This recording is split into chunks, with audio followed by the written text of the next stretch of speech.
Uncommon Faith community. Oh my goodness, I am super excited about tonight's episode.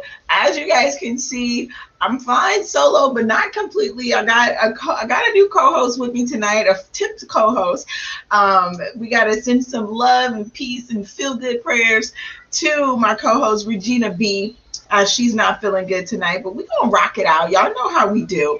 I'm just so grateful to be here with you guys tonight. So guys, if you are watching from smile baby.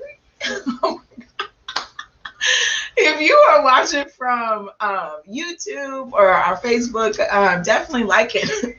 Excuse me, like and subscribe and share. I'm actually about to share the broadcast right now. So as I'm sharing, I want you to share. I want you to click that like button.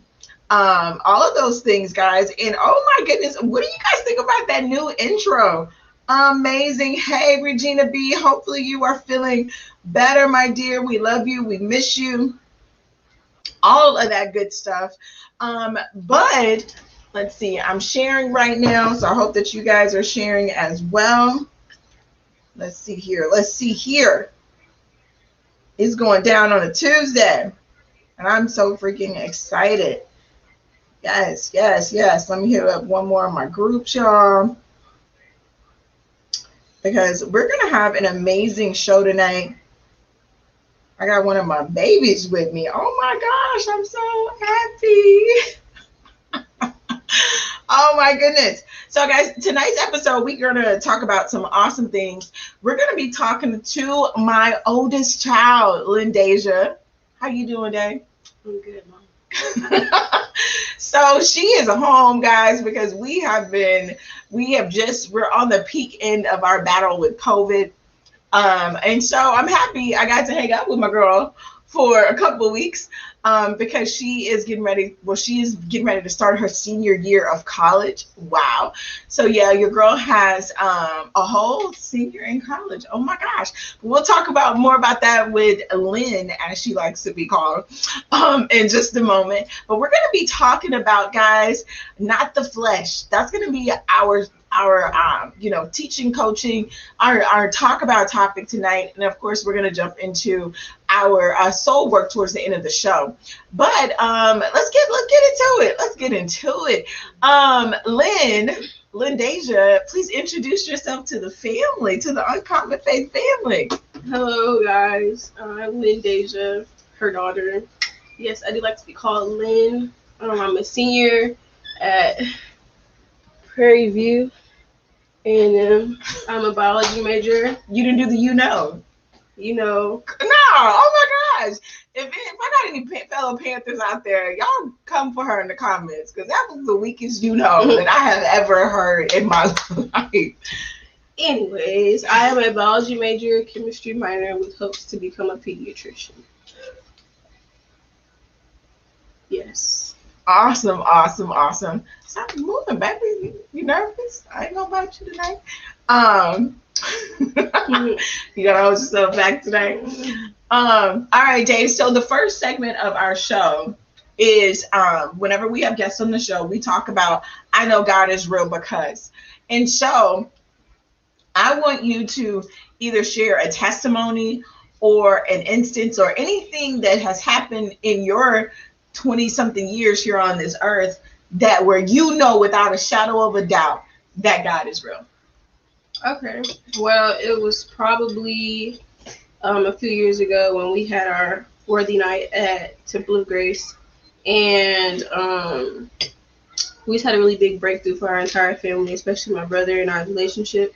That was like the stepping stone to improvement for us.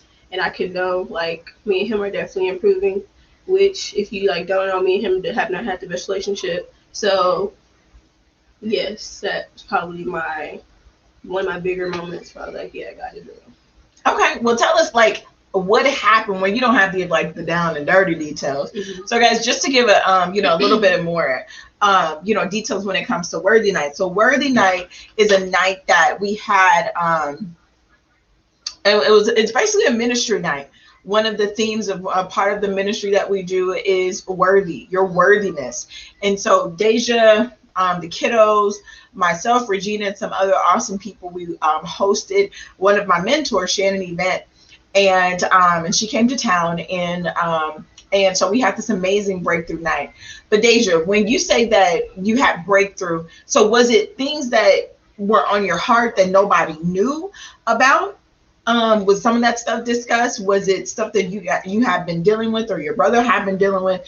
Like, give us a little bit more detail into, I guess, some of the things that happened that night for you to know that God is real. Okay. Well, yeah, I guess it was a mixture of everything. I can't remember.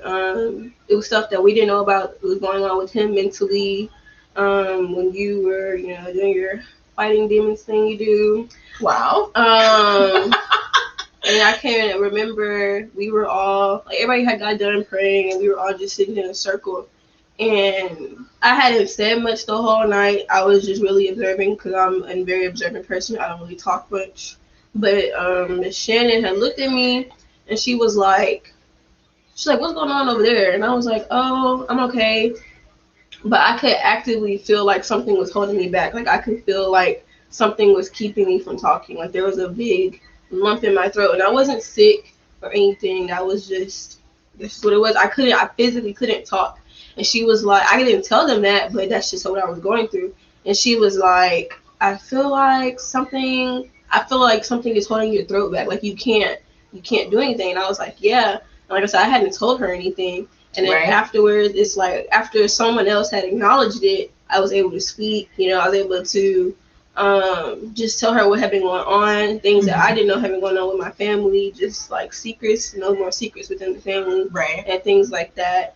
So, and then after that, there was a whole shenanigan that happened, and then not shenanigan. Okay, not shenanigan, but a whole event happened. A whole breakthrough. It was like, that's when you really see, and you guys know on the show we have talked about we've talked about breakthrough. We've talked about going in the courts of heaven. We've talked about all of those things. So you guys know, when it comes to the supernatural, when it comes to things moving in the spiritual dimensions, we're not, that stuff isn't uncommon to us, right? That's one of the reasons the show is called Uncommon Faith, because we understand that things happen in the spiritual realm, right? And so when breakthrough started to happen, so one, you said you felt something holding you back, right? You felt something holding you back. And so that's one of the reasons why, and I'm happy you shared this testimony, because it ties into the show tonight when we talk about, it's not the flesh, guys. It's not the flesh. Some of the things that we fight, it's not just flesh that we are fighting, right? So Shannon confirmed that you were feeling something holding you back in your throat, where you literally could not speak. You couldn't have the breakthrough that your spirit man wanted, but you physically couldn't take that step, because we know faith is what? Faith is a what word? You can go ahead and say that. It's an action word, right? So faith is action. So in order for you to walk by faith and to get that breakthrough, you have to participate in that thing, okay? You got to participate. So if you guys watching this, make sure y'all are sharing this, because I'm going to pull another one out of her real quick. So I know that instance happened, but I know you got another one. Do you have a specific one in mind? No, I just want you to share, because so many things have happened, and God has shown himself to you, through your giftings and things like that, so many times. Oh, you think you're funny. No, I'm not being funny. I'm just saying that for most, I'm going to say there's a large majority of 20-something-year-old college students that are walking around who have no clue of the levels of the spiritual dimensions that God is giving you access to already. I'll say that. So can you share another testimony, Day, on how you know God is real? Okay. I guess, like my mom said, my gifts, So I believe that my gifts are my dreams. I guess you can say prophetic dreams. I remember, take away the air quotes. My prophetic dreams. I remember my very first one. I was in high school. I think I was like a sophomore in high school. and my dad had to go on like a business trip because he used to have to go away like for months to work, and we hadn't seen him for a while, and I was just like, man, like when is dad coming home? And so I had a dream one night, and it's like I opened the front door of our house, and my dad just came in. And he had packed all his bags. Usually when he comes, you know, he'll visit. He'll bring like a suitcase or something for a weekend. But he had all his bags, and like I said, we hadn't seen him for a long time, except for on FaceTime, of course. But yeah, he had all his bags. Like was moving back home. But we didn't know that. My mom, she didn't tell me anything. I had no clue. Only thing I told I just texted my dad. I had called him, but nobody had told me like, yeah, your dad is coming back home. Like, yeah. And so the next morning, you know, I went and I told my grandma, and she was like, yeah, you know, don't tell your mom, but she told me that your dad is coming back home. And I was like, that's crazy because I had a dream he was coming back home. I guess that was the first instance, because of course you would think it's a coincidence, but afterwards, like things like that had continued to happen. And I guess even to this day, I still do have dreams like that. I'm able to see things like in the flesh. I don't get scared from it or anything. See things like what?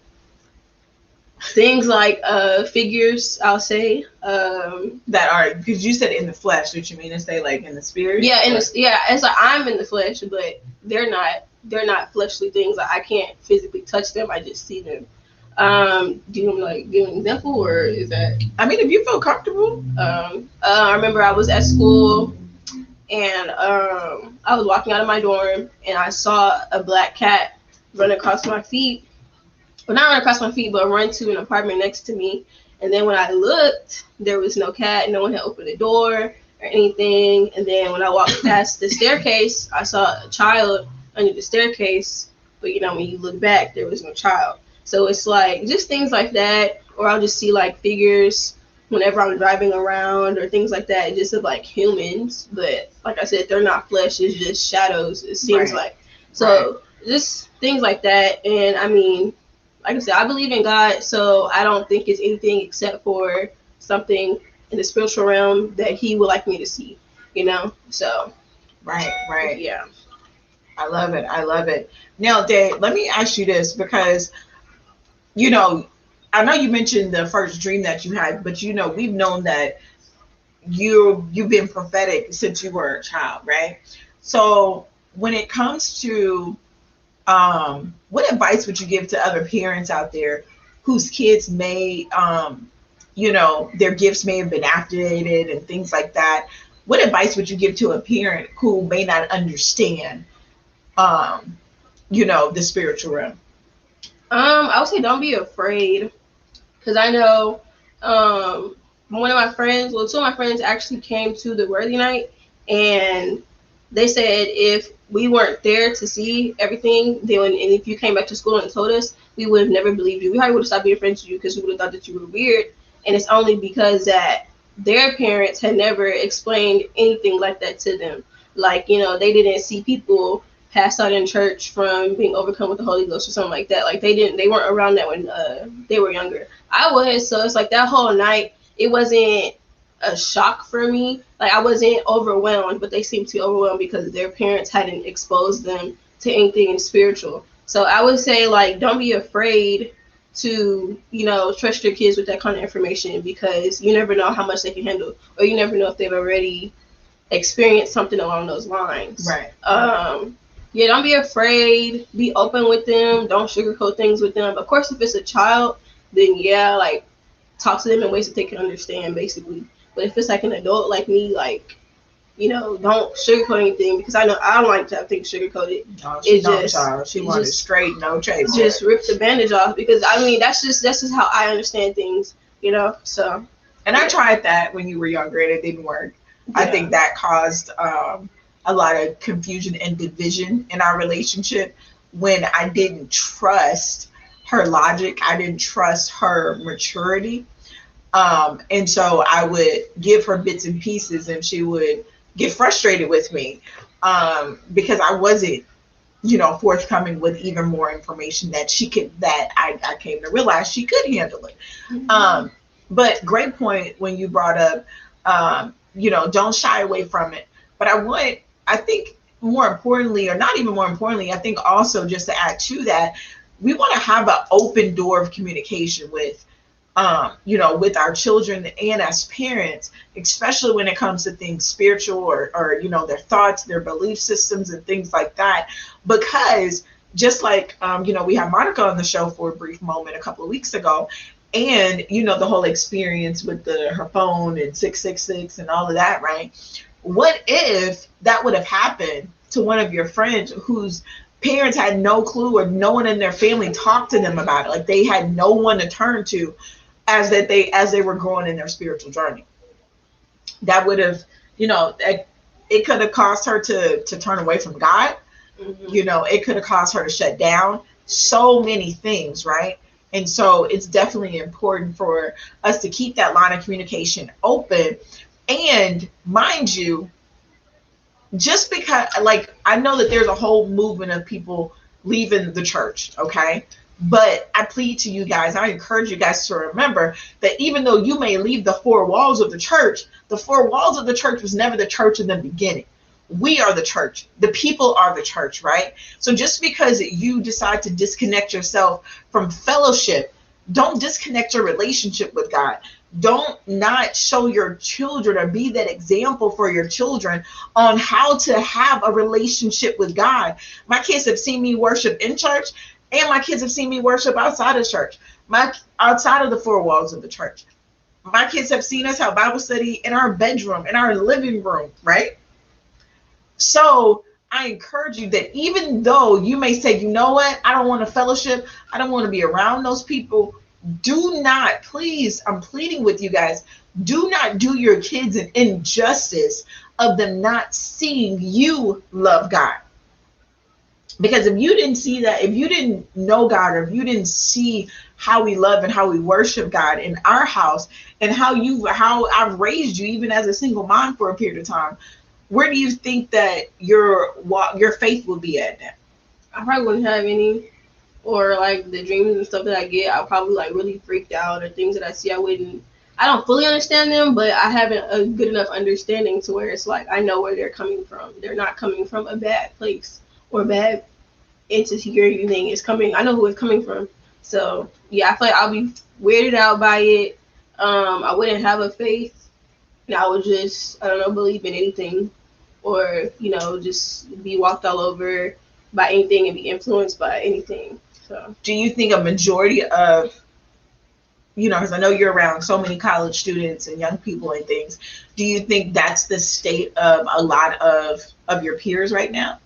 I wouldn't say a lot of them, no. I feel like a lot of them believe in God. They just don't know how to pursue the right relationship. Like, they don't know how to talk to him properly, or they are like in like a stuck place, basically, like where they believe in God, but like they low-key still want to do their own thing. So it's like they're like teetering back and forth. But I feel like they know who he is. They know God. Okay. Yeah. Okay. Now let me ask you this: give some advice to some parents. What is one of the main things that you and your friends talk about that drive a wedge between you being an adult, or you guys being adults, and in parents in that relationship? What is like one advice that you would give parents who desire a better relationship with their children? Wow, I mean, I don't really talk to my friends. Well, no, I do talk to them about that. Or even you go back to points where we weren't on the same page. Yeah. I would say, well, with my friends, I know one thing is like not talking down on your kids, or like just because you don't understand what they're going through, it doesn't mean that like it's invalid. I would say, just don't talk down on your kids.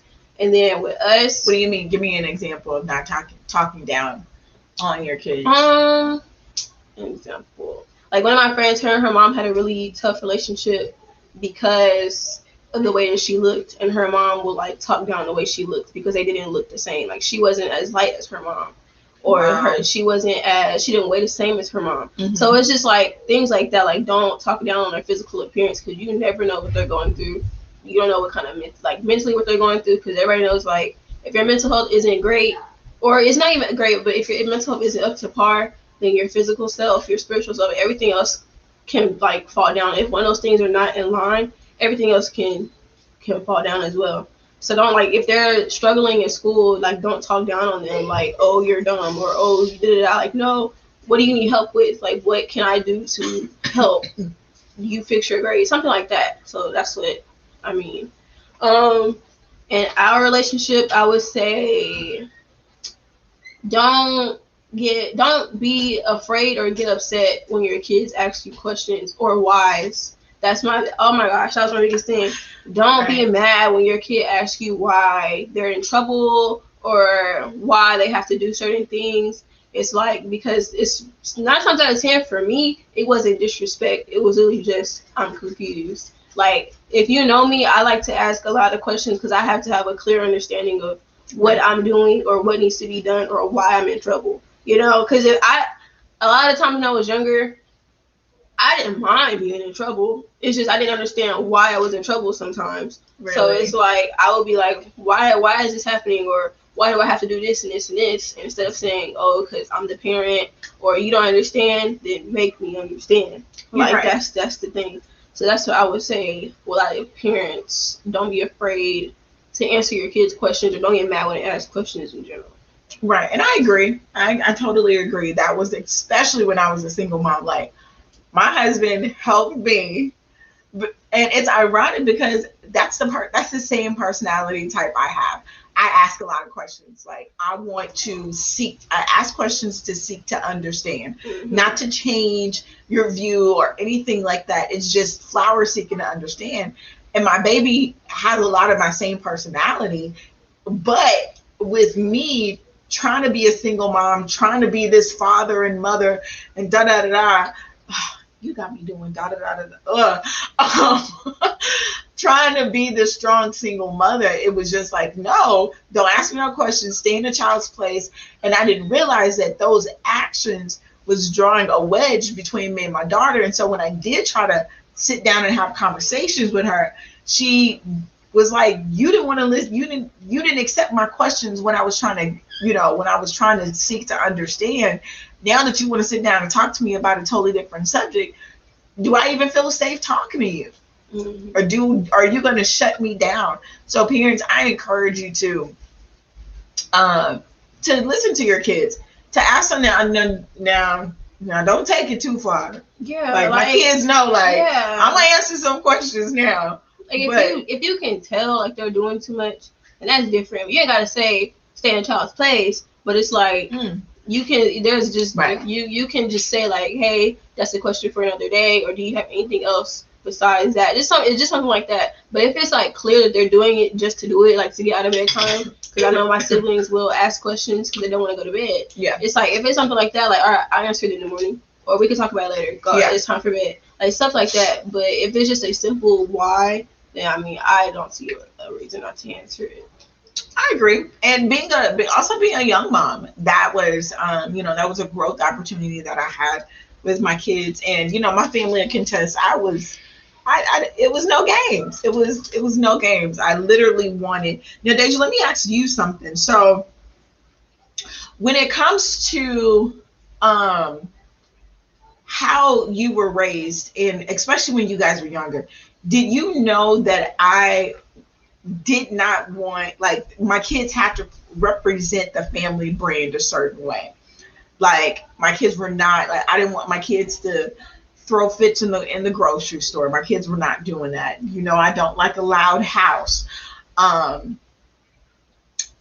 kids had to, I wanted to present them a certain way. I didn't want them to go anywhere acting like I didn't just feed them.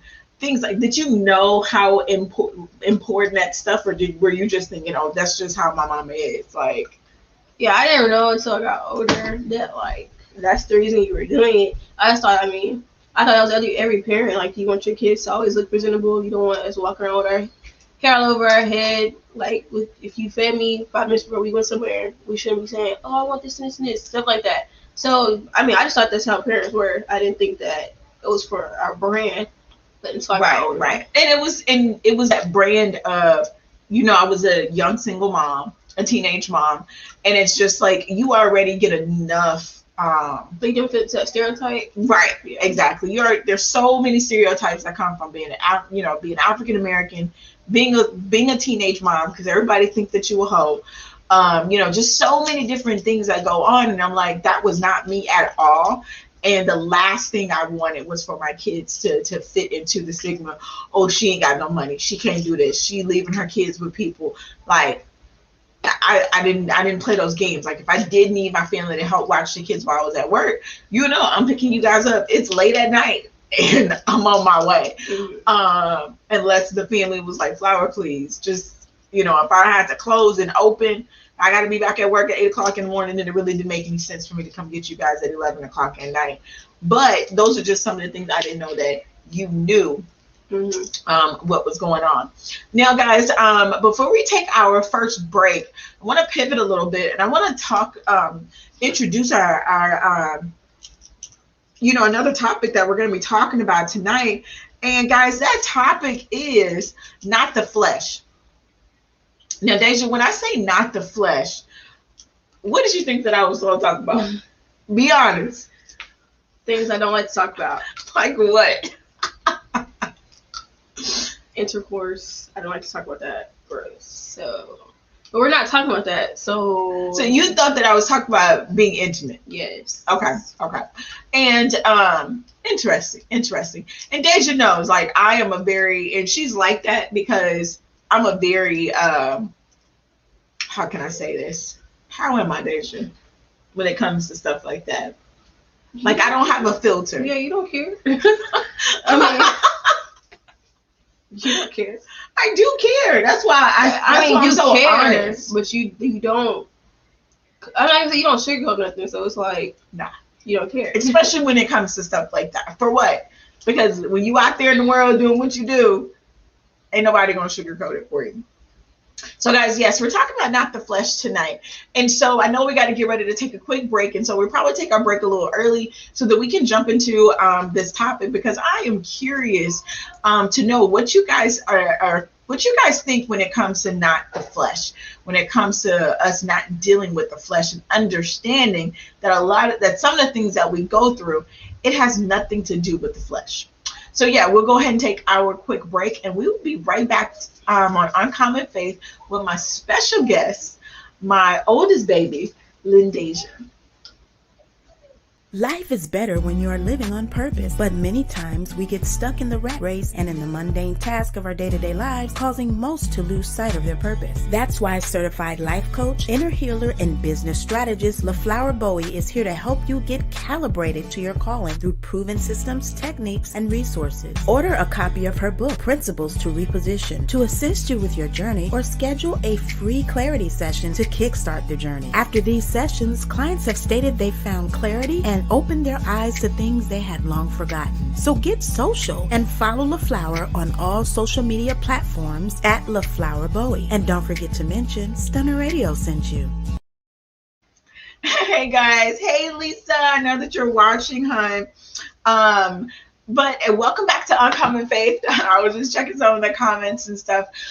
Welcome back to our episode tonight. I am rocking it out with my baby girl, my oldest baby girl, Lindasia. And so we're about to jump into our topic tonight, called Not the Flesh.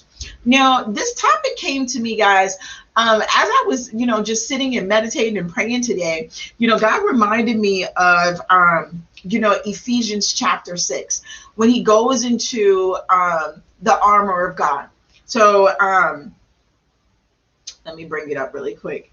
So he goes into the armor of God, but a lot of times we talk about the armor of God, but sometimes we don't preface that, or we don't jump into why we even need the armor of God. Okay? Why we even need the armor of God. Right? And Ephesians 6 and 11 says, and this is the King James Version, Ephesians 6:11 says, "Put on the whole armor of God, that ye may be able to stand against the wiles of the devil." Okay. Excuse me.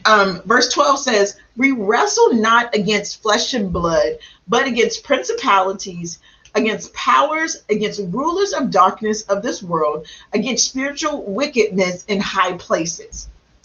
That's not flesh. That's not flesh, right? Deja, what do you think about Ephesians 6:12?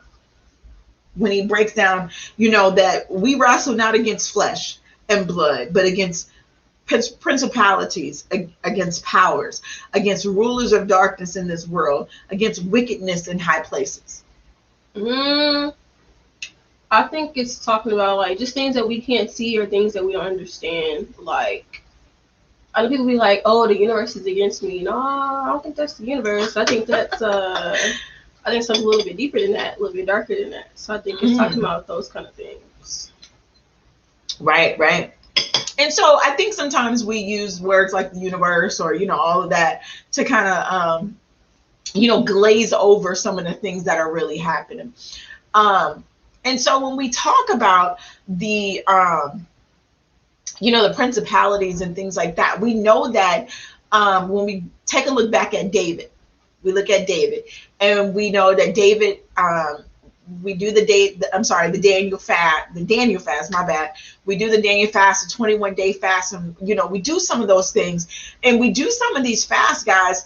And one of the reasons that we have the 21 days is because of things that were going on in the atmosphere, things that were going on in the spiritual realm that held up his answer from God for 21 days, because there was principalities that were stopping him, right? And so I really want us to really take a step and look at what's going on in your life. Look at what's going on in your life, on tonight, and really evaluate, okay, what is flesh and what is spiritual? What am I really fighting against right now? Who am I really fighting against right now? Thank you, Holy Spirit. So what I'm hearing from God is that right now, there is such a territorial war that is going on. A territorial war that is going on. Say it one more time. There's a territorial war that's going on. Deja, when I say territorial war, what do you hear? What do you think that is in the natural? And then what do you think that is in the spiritual? In the natural, I think is like somebody's in your area and they shouldn't be. Like, this kind of how it is, but I think it's Afghanistan. Mm-hmm. That's a fight for territory right now between the U.S. and what's not Afghanistan's, but you know what I'm talking about, right? Yeah, that's a territory thing going on there. Spiritually, I feel like maybe you're the territory, and there's a fight between like holy things, unholy things, and they're trying to have like both get at you at the same time, but something's not pulling hard enough to lead you which way. So maybe you're the territory, you just don't know it.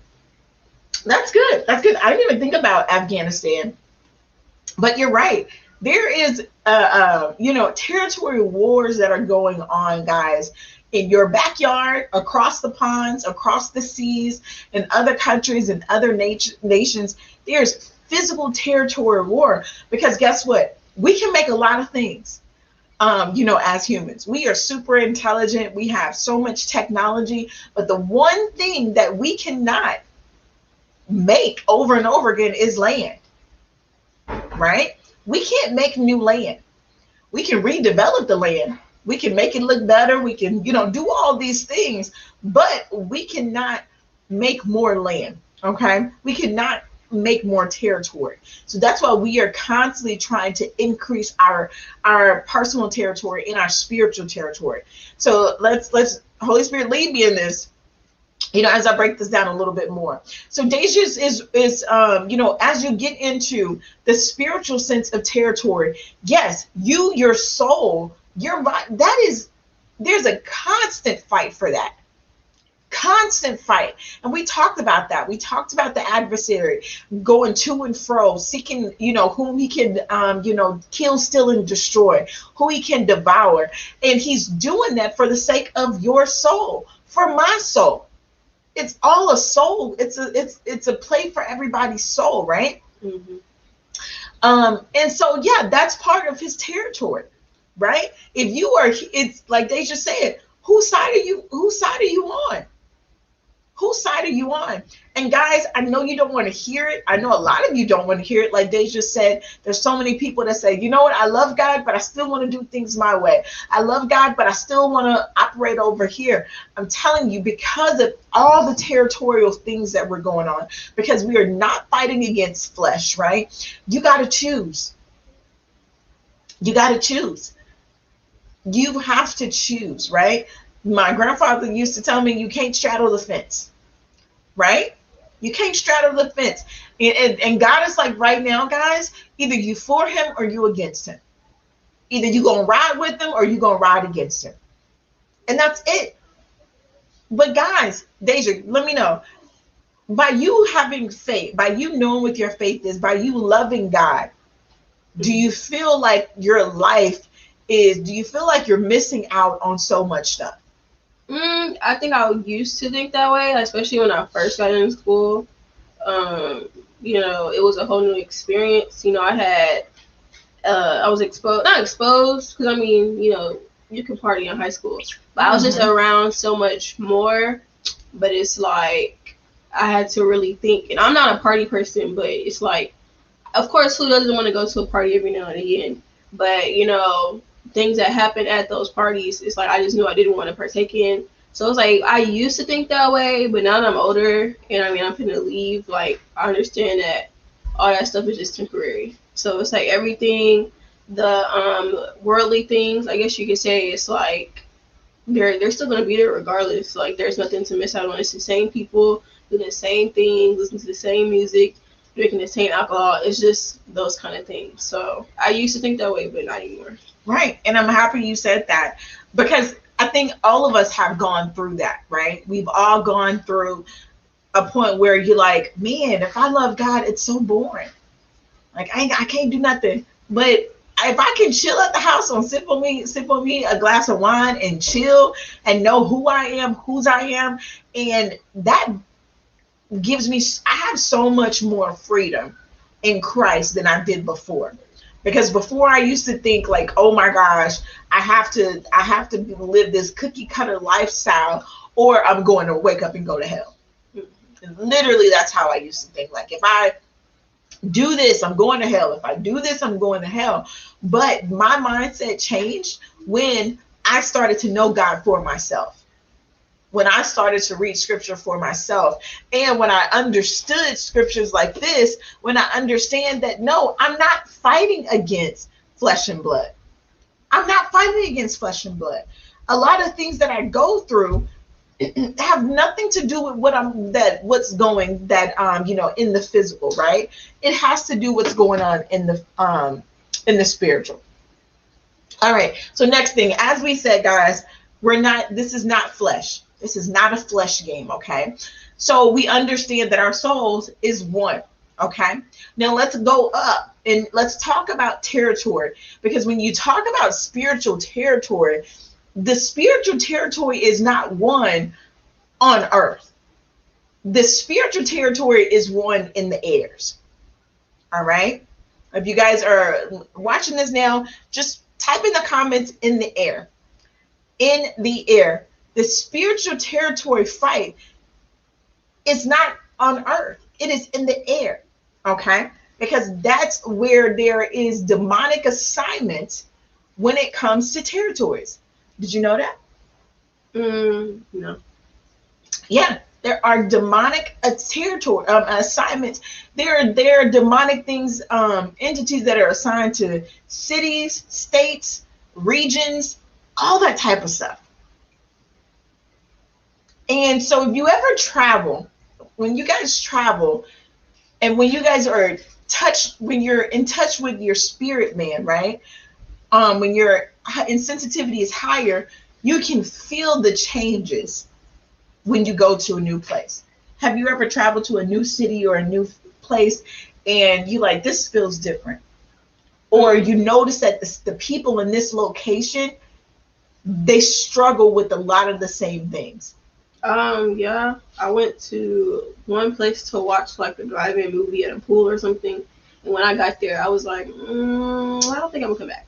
Like I can tell like something was off. Like, everything looked fine, but I could tell something was off. So yeah. Yeah. And I know, again, I know this may sound crazy to some people, but this is where God was leading me tonight to this is where God is leading me tonight to talk about that it's not the flesh. And earlier this year, we talked about that God has called some of you to change your geographical location.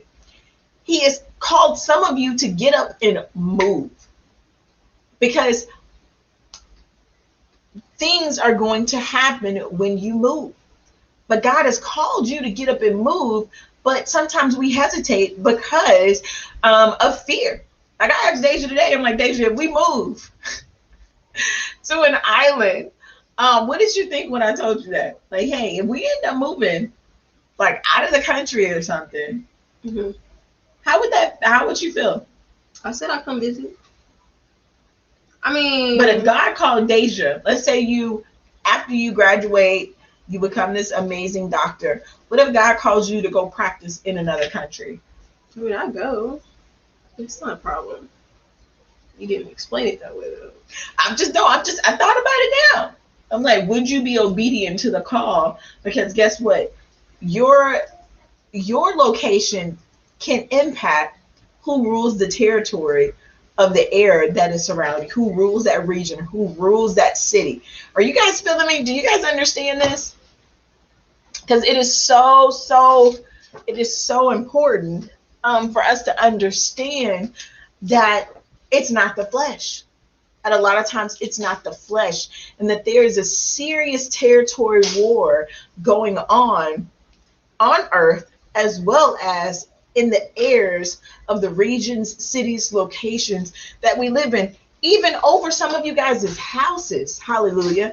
There is some territory that you need to take back.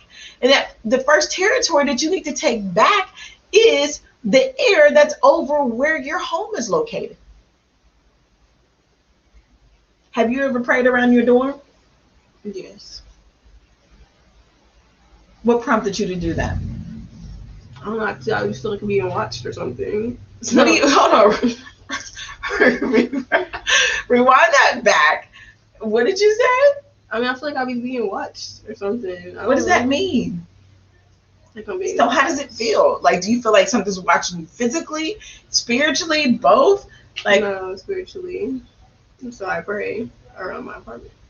So you just walk around your apartment and cleanse it out, say prayers around it. What about your building? Have you ever prayed about like your buildings, your neighbors, anything like that? Do you before? Because now a new school year is about to start, new semester.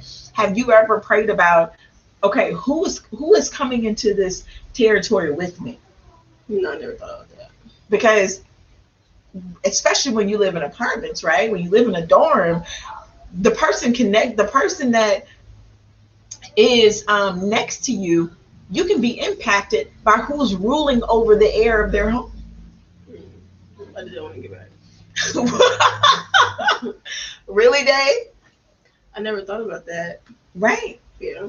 Right. Even when we lived in apartments, did you notice like the energy would change when different people would move in and out? Mm-hmm. Yeah, I did. You did notice that? Mm-hmm. Do you recall an instance or something, or you just? No, I just noticed it. Because we had one couple that stayed across from us. I think they were from Germany. We at one point we had a group of young kids that stayed across from us. We had a drug dealer staying below us. It was bananas, and we were in a pretty decent, one of the safest areas in Houston. But yeah, that stuff impacts. So if you guys live like in a condo, an apartment, and things like that, definitely walk your building. Pray over that building. Pray over the air. Pray over who is connected to you in that building, because the air that's ruling them, the principalities that are assigned to them and to that location, guys, it can impact you and your home, most definitely. All right. Any questions or comments about Not the flesh, Deja. Mm-mm. So if you go back to your dorm and someone's like, Deja, what in the world was your mama talking about when she was talking about not the flesh? How would you, what would be your response? Go watch the video. I mean, Really? it was all there. Oh my Watch the gosh. video. Oh my gosh. All right, guys. So just to go a little bit deeper into Ephesians. So after God tells us this, he says, in 13, he says, wherefore take unto the whole armor of God, okay, that ye may be able to withstand the evil you may be able to withstand in the evil day, and having done all to stand. I can't read tonight. Y'all don't judge me. Don't come for me in the comments. But basically, he's saying in 13 is, okay, so you know that that it's not all flesh. You know that there's principalities. You know that there's powers. You know that there's rulers of the darkness, right? You know that there's spiritual wickedness in high places. So you know all these things. So what do you do, right? What do you do? He says, wherefore take unto you the whole armor of God. So it's not just about us marching around in physical camouflage, guys. We have to literally put on this whole armor of God so that we can withstand. God never said that that the weapons wouldn't form. He said what, Deja? No weapon formed against me shall prosper. Exactly. Right. He said they won't prosper.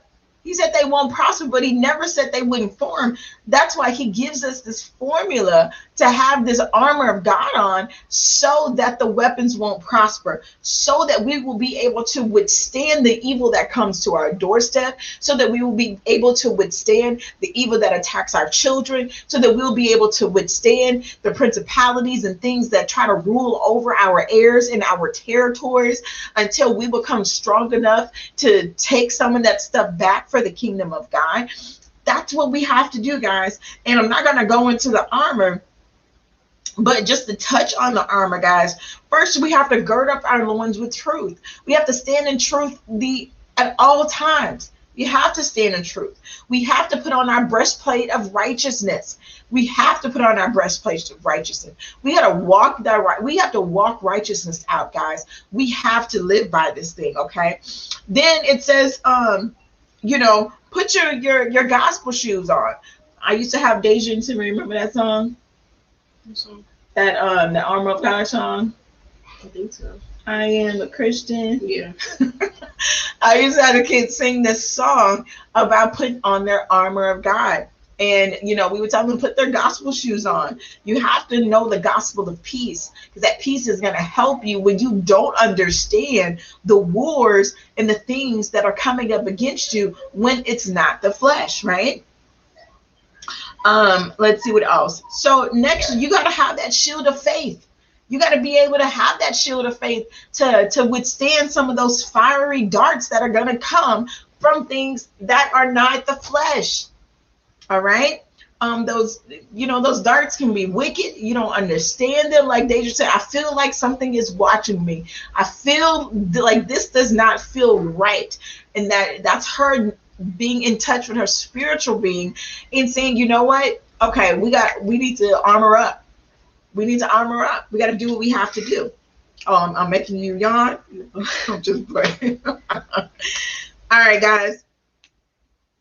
Let's see where we at. So we have our shield of faith. We have to have on our helmet of salvation. We got to have our sword of the spirit. We got to have the word, right? We have to have all of these things on, and praying always with prayer and supplication of the spirit, right? So all in all, guys, tonight we were just talking about you opening up your mind and realizing that some things are not just flesh. Right? Some things that you're going through, it's not just flesh. I honestly think this came on my spirit today because I was literally asking God why. Have you guys ever asked God why? Have you ever asked God why, did you? Mm-hmm. And I know that, when I was younger, people used to tell me, don't ask God why. Don't be asking him why. I'm like, God, I mean, sometimes he tells me, sometimes he doesn't, right? Because he's not going to reveal all mysteries to us. But sometimes I'll be like, God, why is this happening? Why did I go through this lesson? Because I don't want to keep repeating the same lesson over and over again. Have you ever been like that? Like, God is trying to teach you something and you keep going through the same lesson over and over again and you don't realize it until it's like the second or third or 10th or 15th time you've been through it. Mm-hmm. And that sucks. I know for me it sucks. I'm like, why can't I pass this test? Mm-hmm. Like, how long is it going to take me to just wake up and be able to see the same test and be able to pass it? You know? And so I was asking God why today.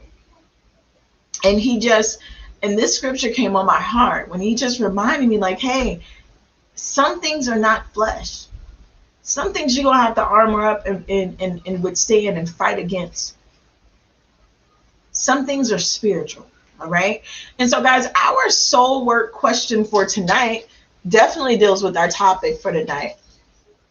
And our soul work question for tonight really wants you guys to think into writing your journals and think about, okay, what are you fighting for? Because that's the second question that I asked myself after I asked God, like, what's going on? Then that's the next thing that fell into my heart. Okay, Flower, what are you fighting for? Have you ever asked yourself that day? Like, hey, why am I doing all of this? Mm-hmm. Because sometimes it gets discouraging, right? Yep, sure does. And so when you remind yourself, what are you fighting for? What does that do for you? I mean, it just gives me an extra push to not give up, especially in school.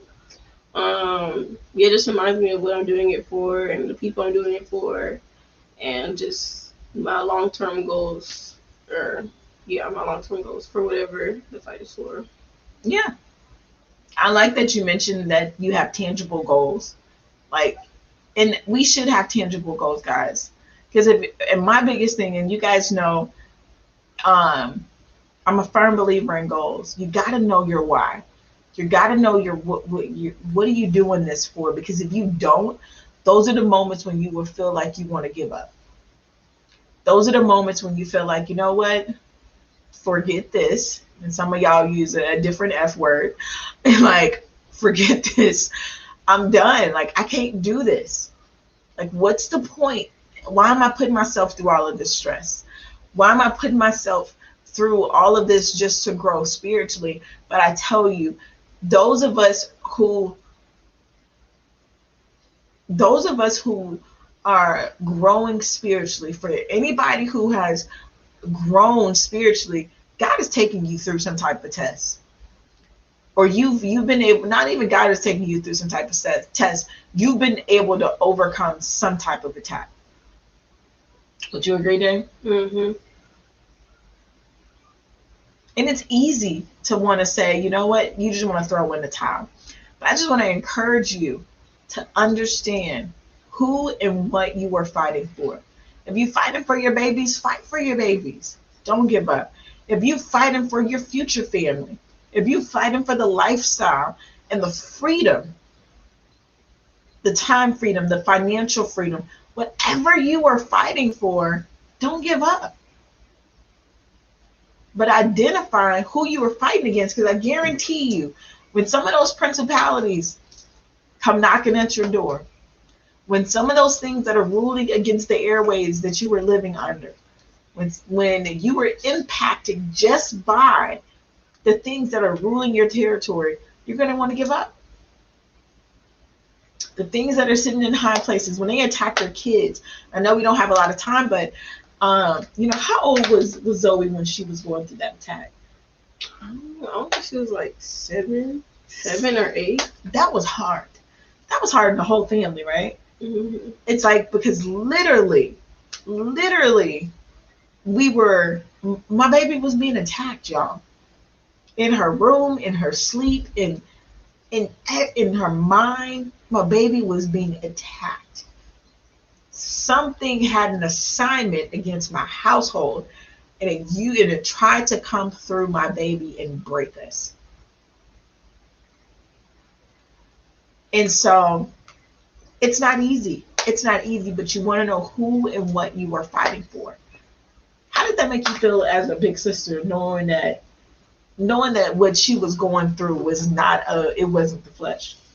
It was hard because she'll start crying, and then it's like, of course, you want to know, like, what are you crying for? And I mean, that was my first. I mean, Zion and Tamir, like, they're my younger siblings, but I wasn't old enough to, like, really understand and take care of them. But, like, when Zoe came, I was almost 11 years old. So it's like I understood, like, yeah, this is my sister, and it was my first actual baby being around. So it's like, at 7, 8, and 9 years old, like, you just want to go outside and play. You don't want to have to worry about things that you can't see or understand coming after you. So it was hard, especially when, like, she wasn't able to just take a nap sometimes, because it's like she would see things, she would hear things. Right. She couldn't even be in her room by herself for too long. She couldn't take a bath by herself without somebody being there. Yeah. So yeah, it's hard, you know, and it can be frustrating sometimes, because it's like, initially it is frustrating, because you don't realize that it's okay. This is spiritual. Like, this is not flesh.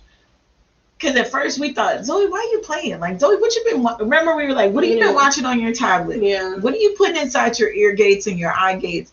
What is triggering this? And then we were all like, nah. Yeah, we would monitor what she watched. No regular YouTube, only kids YouTube, kids Netflix. But it's like, she was following all the rules. So what was really going on? Because nobody else. I mean, I've had instances where it's like I can't sleep for sometimes, and like, we just have the pastor come and like pray over the house and stuff like that. Mm-hmm. But I was old enough to where it's like I could still go to sleep, but that's a child. Like, she's a kid. She doesn't understand. Right. So yeah, it was hard for everybody. It was hard, and I think that was really one of your first times really understanding and knowing that, okay, this is not the flesh. Mm-hmm. Yeah, I can agree to that. Yeah. And so, guys, again, just want to encourage you guys. I pray that you have received something tonight. I pray that you have been encouraged tonight to keep pushing and to understand that, you know, spiritual realm is real. It is real. It's real. It's not, it's real. It's real. We can just say, oh, the universe, and just blanket it, but it's real. It's definitely real. And so God gives us a formula to counteract, to be able to stand, to be able to go through these things, to be able to fight against those things. And when that storm is over, guess what? You and your family will still be standing. Amen. So Deja, I know we got to get ready to wrap up, hon. Thank you so much. You're welcome. I love you. I love you as well. I ain't gonna hug you on camera. But from everything that we talked about, and when it comes to the soul work for tonight, what would be, you know, some last comments that you would like to share with our Uncommon Faith audience? Talk to your kids. Don't sugarcoat things. Know what you're fighting for. And I mean, just be open and honest with God. Like, don't, you know, because I mean, you can lie you want to, but He knows at the end of the day. So if you're going through something internally, like, just be open about the whole thing. So like, open mouth's gonna get fed. So closed mouth's gonna get fed.